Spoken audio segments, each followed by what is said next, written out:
Hi, this is Boki, and today I'm going to be reviewing Columbine by Dave Cullen.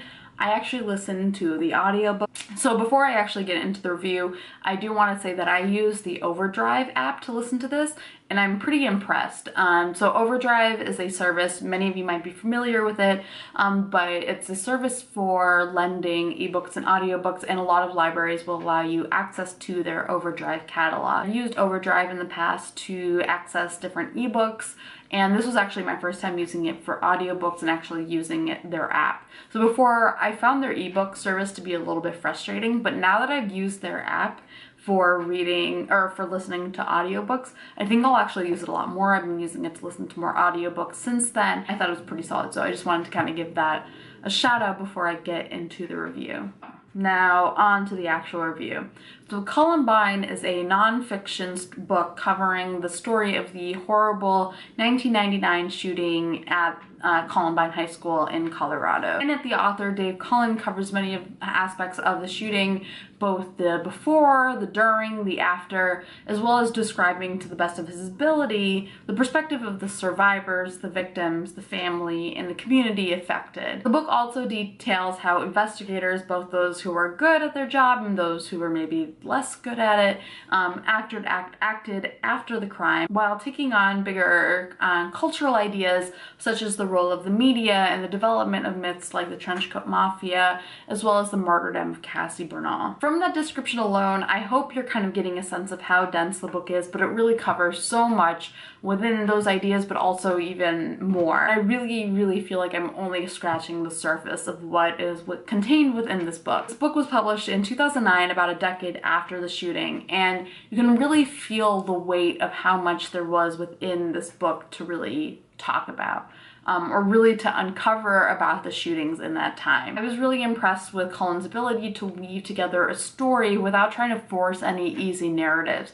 And it's a really clear contrast to how the media and the public responded when the shooting happened. And I think if there's really kind of any lesson to gain from this book is that events like this are really never as simple as they might seem or as we want them to be. Cullen really takes apart many of the myths surrounding the shooting, including the Trenchcoat Mafia and the martyrdom of Cassie Bernal. He's particularly contemning of the media's role in developing these narratives, including himself and kind of, in this media group. He does all of this with a clear understanding of why these stories gained so much traction in the wake of this huge tragedy, but never really condemning people for perpetuating these myths unless they were in the position of the media and thus had like kind of some sort of obligation to verifying them and sort of corroborating them. He especially goes strongly against the dominant narrative that even I remember about the shooters, Eric Harris and Dylan Klebold, which was this idea that they were outcasts within their school, that who were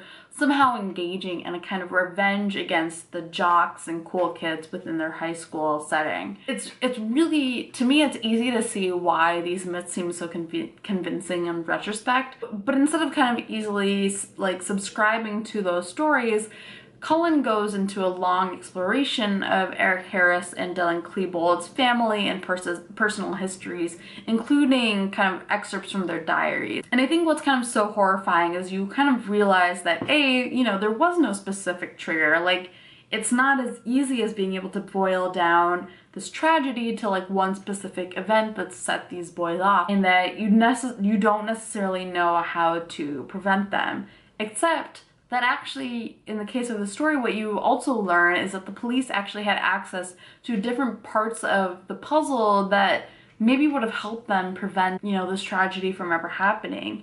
And I think that's really, it compounds the devastation of this event and of the story, especially when you realize that after the shooting happened, there were members of the police who tried to cover up different aspects of what they knew beforehand. The book also spends a lot of time looking at the community and the families who are affected by this shooting.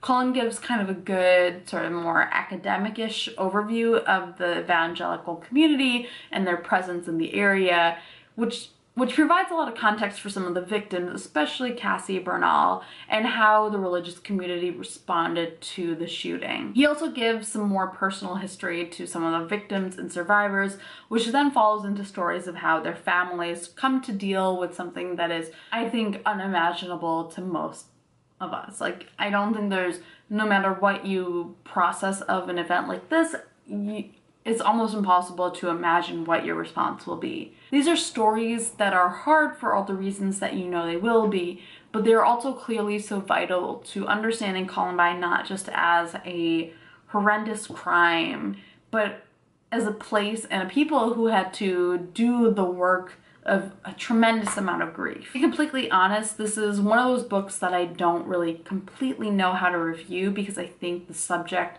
is so fraught and it's so hard to be completely objective about. It's one of those books where for most of us, I think the response is going to be almost entirely personal, but I think that also indicates how well researched and how well conveyed a lot of the difficult material of this book actually is. With true crime, there's a line between informative and exploitive that is like super, super, super thin. To an extent, I don't think that I can argue whether or not a book like Columbine is exploitive. I think that belongs to the members of the community and those who were affected.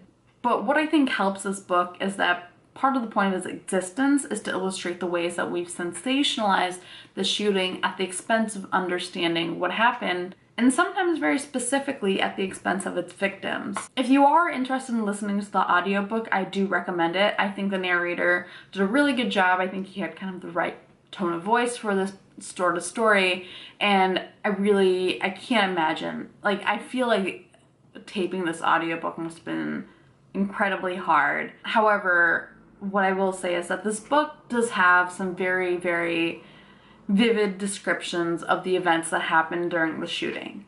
And it is a really, really tough listen. Like, for me, I've listened to my share of true crime podcasts.